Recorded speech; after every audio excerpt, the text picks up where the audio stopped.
नमस्कार छात्रों, आज हम हिंदी का दूसरा पाठ पढ़ेंगे। वारिस कौन या आठवीं हिंदी पाठ क्रमांक 2 वारिस कौन।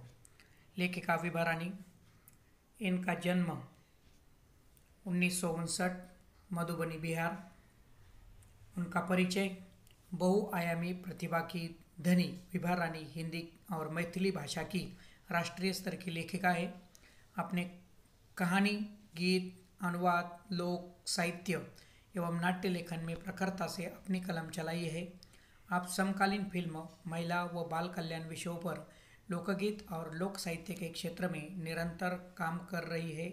उनकी जो प्रमुख कृतियाँ हैं वह है चल खुसरो घर अपने, मिथिला की लोक कथाएँ, गोनू झा के किस्से, यह उनके कहानी संग्रह, अगले जन्म मोहे बेटियां न खींचो, यह उनके नाटक, समृद्ध ज्ञान, यह उनकी द्विभाषी हिंदी अंग्रेजी का अनुवाद, बिल टेलर की डायरी आदि उनकी प्रमुख कृतियाँ प्रसिद्ध है।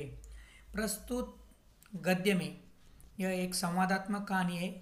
प्रस्तुत संवादात्मक कहानी के माध्यम से विभा रानी जी का कहना है कि हमें उत्तम फल प्राप्त करने के लिए समय और साधनों का सदुपयोग करना चाहिए और जो ऐसा करता है वही जीवन में सफल होता है। तो प्रत्यक्ष आज हम पाठ देखने वाले हैं। वारिस कौन। एक राजा था, उनकी 4 बेटियां थी।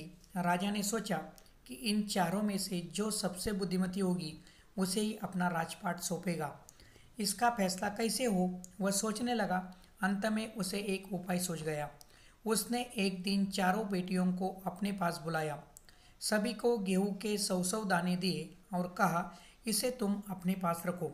5 साल बाद जब मैं उन्हें मांगूंगा तब तुम सब मुझे वापस कर देना।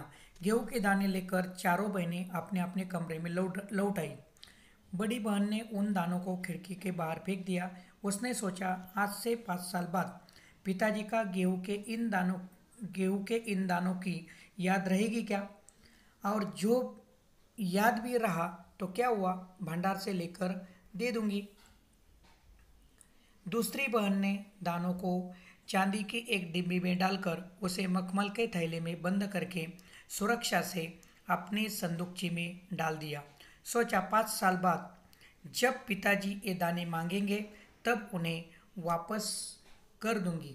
संदूकची यानी एक छोटी पेटी। तीसरी बहन बस सोचती रही कि इसका क्या करूं। चौथी और छोटी बहन तनिक बच्ची थी, शरारती करना उसे बहुत पसंद था। उसे गेहूं के दाने भूनकर भी ज़्यादा पसंद थे। उसने दानों को भुनवाकर खा डाला और खेल में मग्न हो गई। तीसरी राजकुमारी को इस बात का यकीन था कि पिताजी ने उन्हें यूं ही दाने नहीं दिए होंगे, जरूर इसके पीछे कोई मकसद होगा। मकसद यानी क्या? मकसद यानी उद्देश्य। पहले तो उसने भी अपने दूसरी बहनों की तरह ही उन्हें सहेज कर रख देने की सोची, लेकिन वह ऐसा न कर सकी।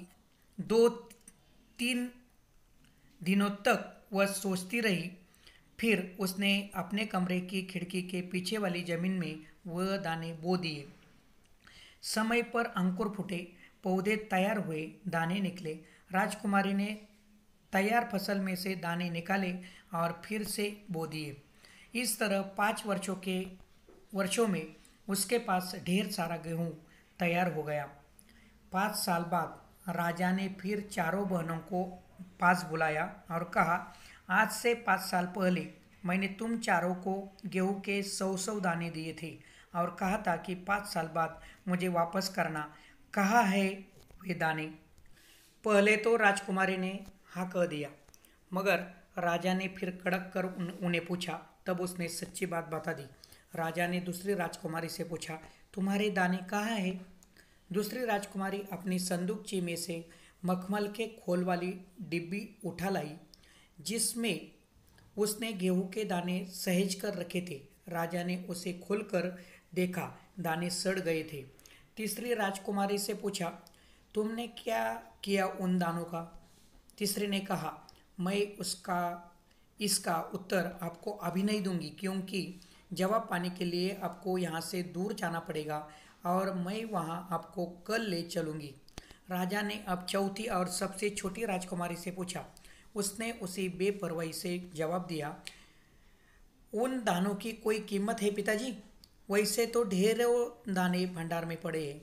आप तो जानते हैं ना, मुझे गेहूं के भुने दाने बहुत अच्छे लगते हैं, सो मैं उन्हें भुनवा कर खा गई।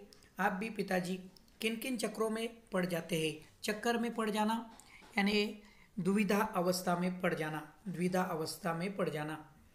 सभी के उत्तर से राजा को बड़ी निराशा हुई। चारों में से अब उसे केवल तीसरी बेटी से ही थोड़ी उम्मीद थी। उम्मीद उम्मीद यानी क्या? आशा। दूसरे दिन तीसरी राजकुमारी राजा के पास आई। उसने कहा, चलिए पिताजी, आपको मैं दिखाऊं कि गेहूं के दाने, आपने दिए हुए गेहूं के दाने कहाँ हैं। राजा रथ पर सवार हो गया। रथ महल नगर पार करके खेत की तरफ बढ़ चला। राजा ने पूछा, आखिर कहाँ रख छोड़े हैं तुमने वे 100 दाने? इन 100 दानों के लिए तुम मुझे कहाँ कहाँ के चक्कर लगवाऊंगी? तब तक रथ एक बड़े से हरे भरे खेत के सामने आकर रुक गया। राजा ने देखा, सामने बहुत बड़े खेत में गेहूं की फसल थी। उसकी बालियां हवा में झूम रही थी, जैसे राजा को कोई खुशी भरा गीत सुना रही हो। राजा ने हैरानी से राजकुमारी की ओर देखा।